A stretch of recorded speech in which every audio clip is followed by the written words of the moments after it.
Welcome to the Coworking Values Podcast, Accessibility, Neurodiversity, and Remote Work Edition.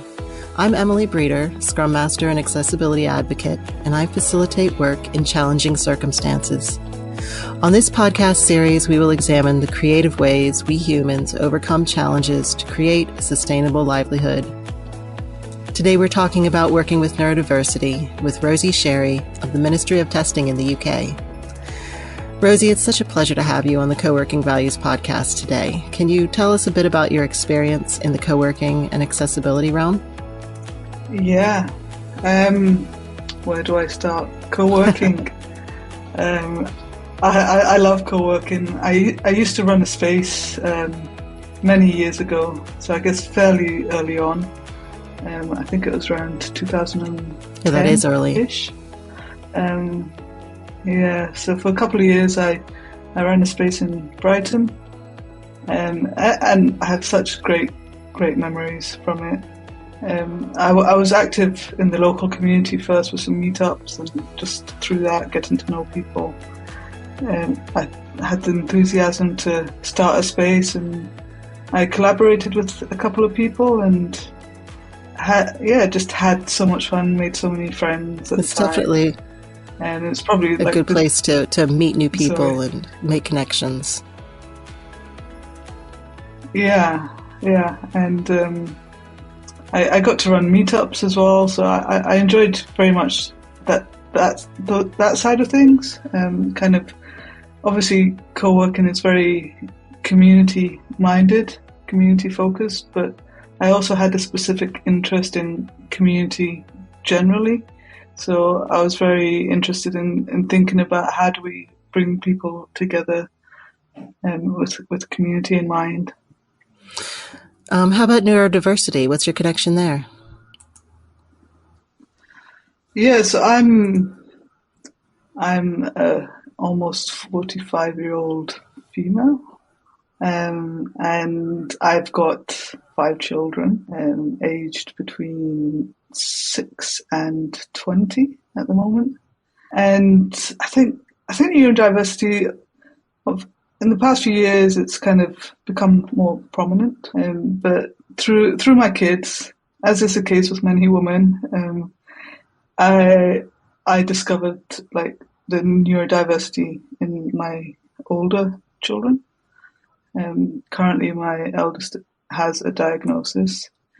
And it was through that whole process of learning about him and learning about neurodiversity and all the things that go with it, and generally feeling like I never fit in, and then generally feeling, and then discovering, like, you know, a lot of the kind of autism type stuff is diagnosed in men, and always kind of question myself as like, well, I'm kind of like that.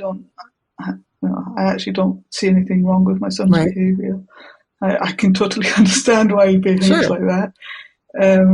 But then seeing how more recently, I feel at least that for women it's been becoming more prominent that women are more speaking out. Women have generally not been diagnosed. Women hide neurodiversity easily, or society we does things just so, you know, there's all sorts of things that come as absolutely. A result of that. It definitely presents different in women. Yeah. So I got my official diagnosis last year. So I'm autism and ADHD kind of flavor, I guess. And it's been a journey. It's been interesting. At first it was a bit like, what the heck? But now it's like, actually, it's fine. It's all good. Yeah. I have had a similar journey. Both of my kids, both adults now, are on the spectrum, and as am I. My husband has ADHD, so we're a very neurodiverse bunch as well.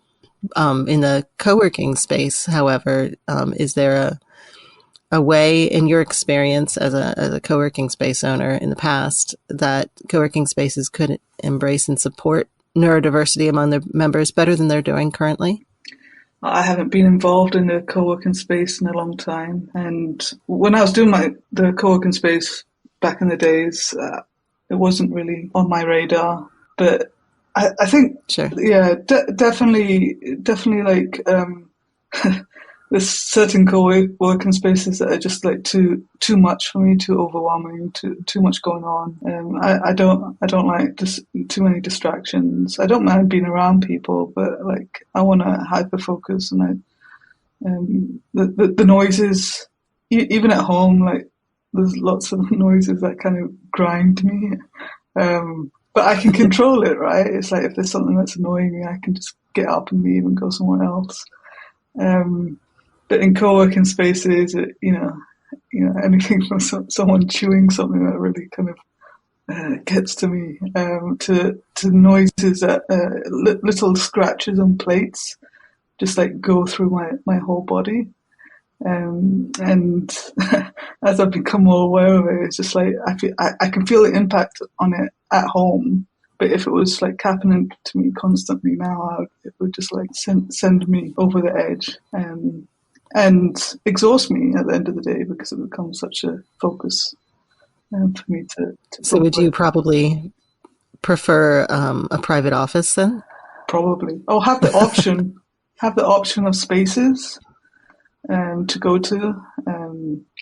Like some co-working spaces, you get all types of people, right? So you could end up with like a salesperson having a sales call like almost right next to you, and that would just like it would probably annoy a lot of people, but the accumulation of all the things, or the ability to have a conversation for me in public, I just can't do it. I can't even do it at home. Like having a call like this, I have to shut the door. I can't bear anyone else in the room like listening in to anything I'm saying, any phone call, and anything. I just can't. For some reason, it just doesn't sit well with me.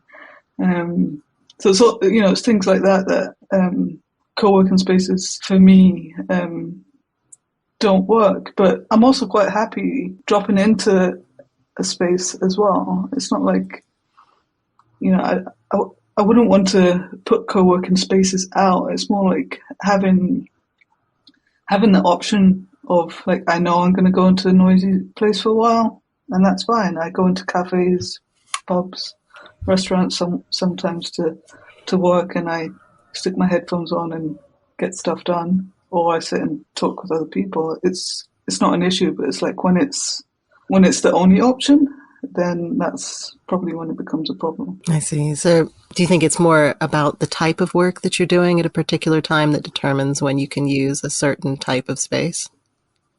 Yeah, it definitely has a lot to do with it.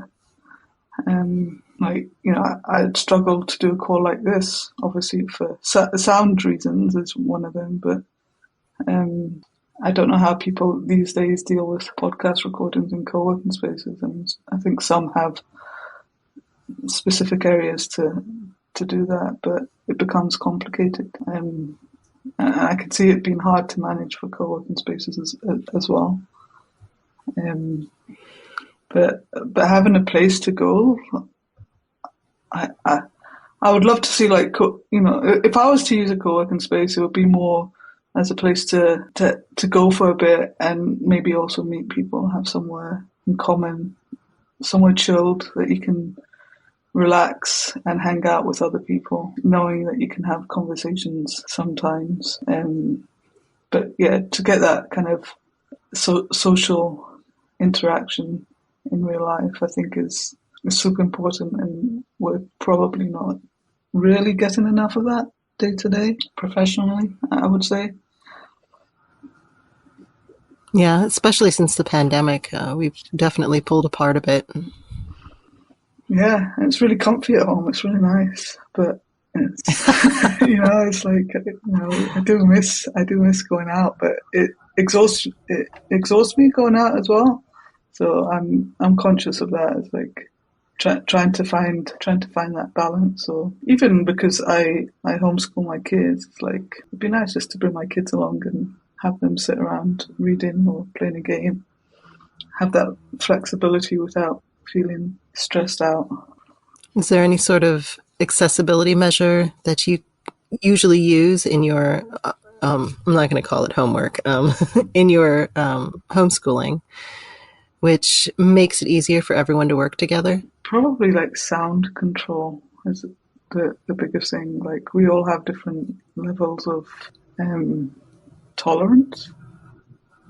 Like one of my son, a couple of my boys don't. It doesn't really impact them that much, but one of them has always been like hypersensitive to noises.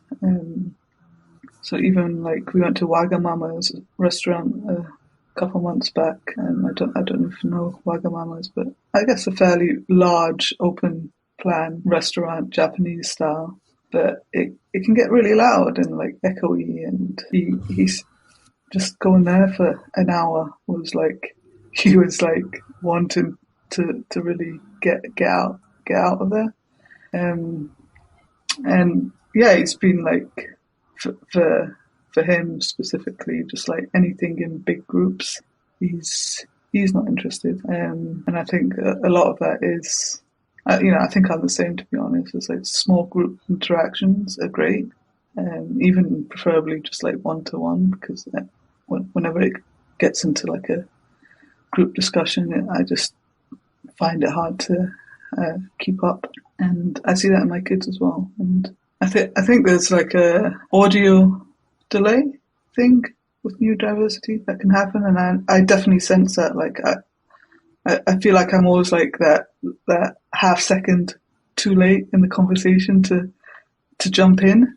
And I think I read it somewhere that it's like a autistic thing, but it's so small. It's such a like almost unnoticeable amount of time that you might think it's irrelevant, but actually, if we're having meetings, if we're in groups or anything like that, then it becomes very hard to contribute. So, like when I'm thinking of my community work, I'm thinking, well, if I find that tough, if neurodiverse people find that tough, how can we slow things down? How can we just stop for a moment and check in with people to make sure that they're able to contribute in the way that, they feel able to. Yeah, sometimes it feels like you have a very limited amount of time to jump in before somebody just it completely takes over the conversation, and then you can't say anything. It's true. It's so true. And it's easy to, partly it's like easy to dismiss, but then like the other part of me like looks back at my whole life and thinks, oh, that's why I just never participated in groups. That's why I always just sat there in a group of 5 or 10 people and never said anything. And it's like, when as an older adult woman getting diagnosed, you start to make these connections and you start to have this understanding of why I've been kind of recluse, or I'm really good online, like at being social, but like face to face, it's definitely a tougher experience for me. Yeah, absolutely. So is there a way that you prefer to work? What's your favorite way to engage with your work that makes all of those issues kind of go away as much as possible? To work for myself, to not do consulting, to work on my own projects, to make my own things, to not be told how to do things, to have my own creative freedom. I definitely struggle to work for other people. I haven't really. Well, I had one stint recently. I thought I'd give it a shot. I lasted 11 months, and I just like I can't do this. But apart from that, it's mostly been me working for myself, and deciding how things should be. Right. Yeah. See, sometimes you just have to make your own job. You have to make your own work to make it work. I think so. I feel like I'm a much probably in a much better place than if I was working for someone else, just because of the stress of trying to work around, trying to work for how other people want things to work, trying to fit into how other people think work should be, and not fitting into my needs. And stuff like calendars is, literally only the past couple of years I've got my head around calendars.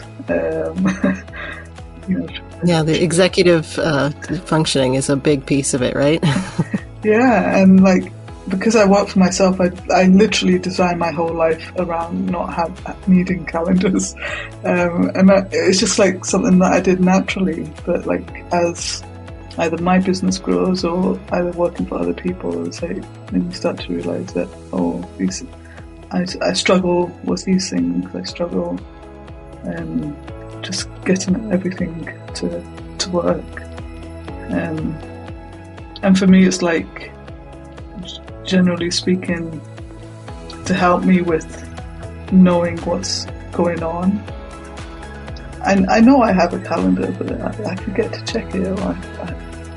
For me, it makes it easier to have meetings only on certain days, because then I'll think, okay, it's a Tuesday, I probably have meetings, and to check what those meetings coming up are. And that's just something that works better for me. So mostly that's how I operate. There's probably a couple of days a week where I have meetings scheduled in, and all the other days I kind of avoid any kind of meetings, just because it's too much for me to get my head around. And also, with my kids, it gets pretty complicated quickly. It's too much for me. For sure. Yeah. Well, I want to really thank you for your time today and sharing your unique process and your point of view. I'm Emily Breeder, and you've been listening to Rosie Sherry. You can find our links in the show description. And I also want to thank our sponsor, Nook Pods, for their support of coworking values, of collaboration, openness, sustainability, accessibility, and community, and for their financial support of this podcast. They provide booths that you can work in that kind of provide a little bit of a distraction-free environment, which make it really helpful when you're neurodivergent. Thank you all so much for listening, and I'll talk to you next time.